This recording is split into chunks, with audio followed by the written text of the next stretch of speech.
Communism versus individualism. Communism, individualism, and the accumulation of wealth. First is the communism. In a communist system, individual people do not own land, factories, or machinery. Instead, the government or the whole community owns these things. Everyone is supposed to share their wealth that they create. Communism is indeed both ideology and political and economic system. In fact, Andrew Carnegie was aware of the risks associated with uncontrolled capitalism, most notably the growing income disparity and the possibility for civil unrest. He recognized the worries expressed by communist ideas about the accumulation of wealth in the hands of a small number of people and the negative impacts of unchecked capitalism on society. But Carnegie fiercely opposed communism as a remedy for these problems. His rejection of communism was based on his conviction that despite its theoretical allure of equality and economic distribution, communism is incompatible with human beings and reality in practice.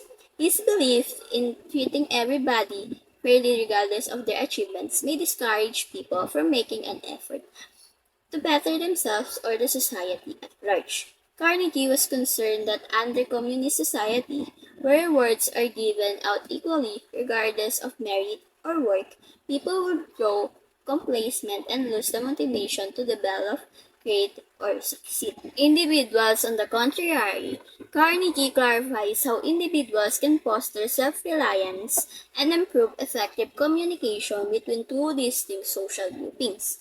In his essay, he said that not evil but good has come to the race from the accumulation of wealth by those who have the ability and energy that produce it. It implies that individuals who put in a lot of effort on their own can obtain a solid education and stand a higher chance of leading a normal lives.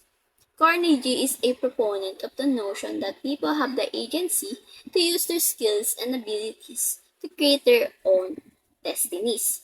In addition, he highlights the significance of individual potential recognition and development as a cornerstone of human growth. He respects the contribution that diligence, determination, and devotion can make to accomplishments. Carnegie urges people to use their skills and abilities to overcome challenges and tenaciously and resiliently to pursue their goals. In addition to promoting personal autonomy, Carnegie highlights the significance of societal accountability and awareness. According to him, people should exercise their agency for the benefit of society as a whole as well as for their own personal growth. In order for the wealthy to fulfill their responsibility as custodian of money, Carnegie urges them to acknowledge their duties to support the well-being of the less fortunate. Accumulation of wealth. Andrew Carnegie thought that the accumulation of wealth was a reflection of both economic growth and society advancement, in addition to being the result of individual skill and effort. Carnegie emphasized that accumulating wealth came with substantial moral obligation in addition to being a natural and incredible goal. The idea that the wealthy had an obligation to use their wealth for the benefit of the society was one of the Carnegie's main points in his essay.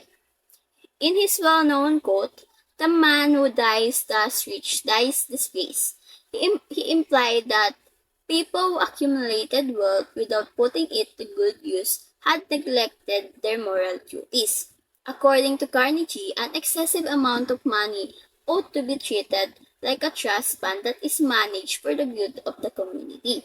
Additionally, Carnegie promoted scientific philanthropy, which held that wealthy people should strategically fund programs like infrastructure development, healthcare, and education that address the underlying causes of social problems, rather than simply providing assistance to the impoverished. Carnegie thought that philanthropy might help society improve and poverty be alleviated by supporting long-term solutions.